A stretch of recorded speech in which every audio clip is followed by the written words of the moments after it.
Представяме ви нашите 5 съвета как да реализирате идея за онлайн бизнес.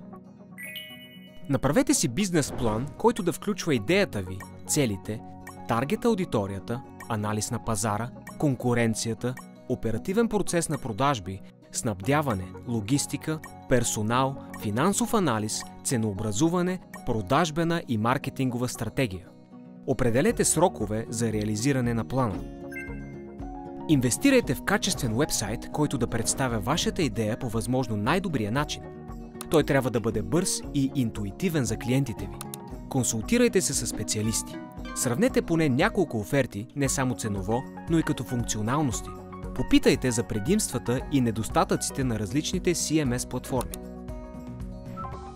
Фокусирайте се върху маркетинговата си стратегия и рекламата. Можете да я изградите сами, но ако нямате достатъчно познание, по-добре се обърнете към експерти в областта, като агенции или специалисти на свободна практика. Би било добре да включите и традиционни брошури, банери и дигитални канали за привличане на клиенти.